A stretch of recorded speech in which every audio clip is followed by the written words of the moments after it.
దయగాం చిన్నారి 6 ఏళ్ల పాప మీద దారుణంగా అత్యాచారం మరియు మర్డర్ ఏదైతే జరిగిందో అక్కడ మేము ఆ సైట్ విజిట్ చేసినప్పుడు మాకు విస్మయకర విషయాలు తెలిసింది. ఎవరైతే ఈ అఘాయిత్యానికి పాల్పడ్డాడో ఆయన గంజాయి మత్తులో ఉండేట. గంజాయి మత్తు ఆయన వేరే రాష్ట్రానికి చెందిన వ్యక్తి.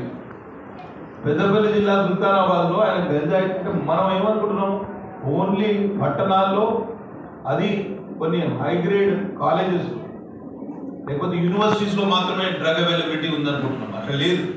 మారుమూల ప్రాంతాల్లో చిన్న చిన్న పట్టణాల్లో గ్రామాల్లో కూడా ఇవాళ మత్తు పదార్థాలు దొరుకుతున్నాయి. ఎట్లయితే పాండ పదార్థాలు కూడా దొరుకుతున్నాయి.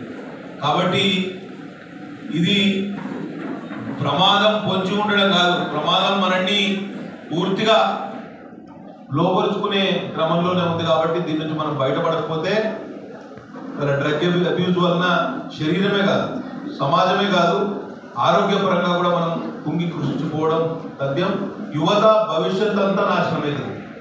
తల్లిదండ్రులు చాలా జాగ్రత్తగా ఉండాలి.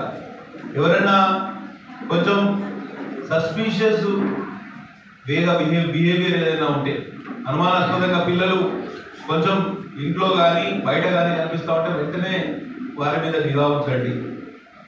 ఉపాధ్యాయులకు ఇవాళ చాలా మంది హాస్టల్లో చదువుకుంటున్నారు. వార్డెన్స్కు అక్కడ ఉండే ప్రిన్సిపల్లకు కూడా ఈక్వల్ రెస్పాన్సిబిలిటీ ఉన్నది. కాబట్టి ఈ డ్రగ్ మేనేజ్ నుంచి, డ్రగ్ అబ్యూజ్ నుంచి మనం బయటపడకపోతే మాత్రం భవిష్యత్తు గురించి మనం ఎన్ని ఆలోచించుకున్నా గడ్డలు. మన యువత మొత్తం ఇక్కడనే సర్వనాశనమే అయిపోతుంది. కాబట్టి తప్పకుండా దీని మీద దృష్టి పెట్టాలి.